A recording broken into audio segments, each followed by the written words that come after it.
ফ্রিজে অনেক কিছু থাকা সত্ত্বেও কি রান্না করব ভাবতে হয়। সকাল থেকে দুপুর টেস্টি আর প্রোটিনে ভরপুর প্রসাদ।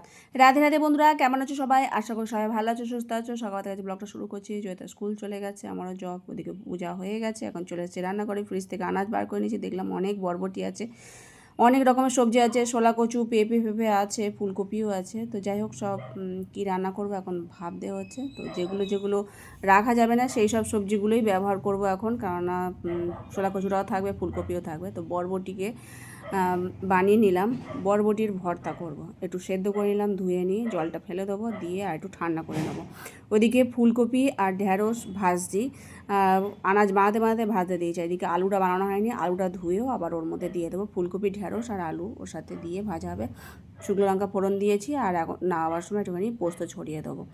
তো এই যে হয়ে গেছে। আবার একটু বেগুনও দিয়েছিলাম, বেগুনটা আবার পড়েছিল, সব অল্প অল্প করে ছিল, তো সেগুলোই সব দিয়ে একটা মিক্সড ভাজা হলো। মটর ডাল করলাম, টমেটো দিয়ে সাঁতলানো, ভাজাটা হয়ে গেছে। এখন বরবটিটাও ঠান্ডা হয়ে গেছে, এখন সিলে বেটে নেবো। দুটো শুকনো লঙ্কা ভেজে বেটে নিলাম, কালো জিরেও ভেজে বাটতে পারো, তো আমি শুধু শুকনো লঙ্কাটা ভেজে বাটলাম, আর ফোড়নের সময় এটা দেবো। তো বরবটি বাটাটা হয়ে গেছে। এখন এটাকে যে আলু ভাজা করা ছিল তার মধ্যেই, আর আমি আর ধুইনি, কালো জিরে একটু বেশি করে আর একটা শুকনো লঙ্কা দিয়ে আর বাটাটা দিয়ে দিলাম। নুন দিলাম, হলুদ আর দিলাম না, হলুদটা দিলে কালারটা একটু চেঞ্জ হয়ে যাবে, সবুজ কালারটা থাকলেই ভালো লাগবে। তো একেবারে শুকনো শুকনো করে নেবো। পরিমাণ মতো নুন দিয়েছি, যতক্ষণ না জলটা শুকনো হয়ে যাচ্ছে ততক্ষণ নাড়তে থাকবো। নাড়া হয়ে গেলে তারপর এটাকে নামিয়ে নিয়েছি।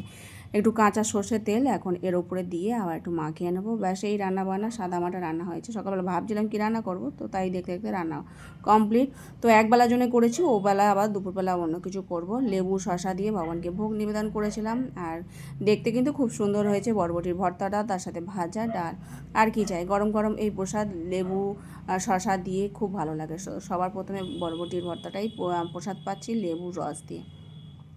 সত্যি অসাধারণ খেতে হয়েছে। তো একবার ট্রাই করে দেখো, বরবটি যারা ভালো লাগে না তো তারা এরমভাবে প্রসাদ পেতে পারো। কেননা বরবটি তরকারিটা অনেকে আমাদের ঘরে পছন্দ করে না, সেই জন্যই বরবটিকে ভাজলে হয়তো আলু দিয়ে তখন একটু পায়, তাই জন্য এরমভাবেই এবার থেকে করব বরবটি বেটে। তো খাওয়া দাওয়ার পর বৌজি কাজে চলে গেছে, আমি আবার রান্নাঘরটা পরিষ্কার করে নিয়েছি। অনেকগুলো বাসন পড়েছিল, আর মেঘলা হয়ে গেছে একদম, মানে কালো অন্ধকার হয়ে এসছে। তো এটা করে আবার ঘরে কাজকর্মগুলো সারবো, আর দেখতে দেখতেই দেখি ঝমঝম করে বৃষ্টি, খুব জোরে বৃষ্টি হলো, এখনও হচ্ছে। আর প্রভুজি সেই সময় এসছে, একবার ভিজে গেছে, ব্যাগ ফ্যাগ প্যান্ট ফ্যান্ট সব ভিজে গেছে। তো যাই হোক, আবার দুপুরে কিছু করতে হবে, তাই চিলা বানাচ্ছি। চিলাটায় প্রভুজি মিক্সচারে পেস্ট করে দিয়েছে, এর মধ্যে কাঁচা লঙ্কা, হলুদ, নুন দিয়ে আর ওটাকে ভেজে নিচ্ছি। আর আসার সময় যে মিষ্টি নিয়েছে, তাই মিষ্টির প্যাকেটও ভিজে গেছে। এগুলো সব আঁচড়ে রেখে দেবো। এখন ভগবানকে দুটো গজা আর এদিকে মিষ্টি সস দিয়ে আর এই চিলা দুটো দিয়ে বানিয়ে দিয়েছিলাম। তো এটা দুপুরবেলার প্রসাদ পাচ্ছি।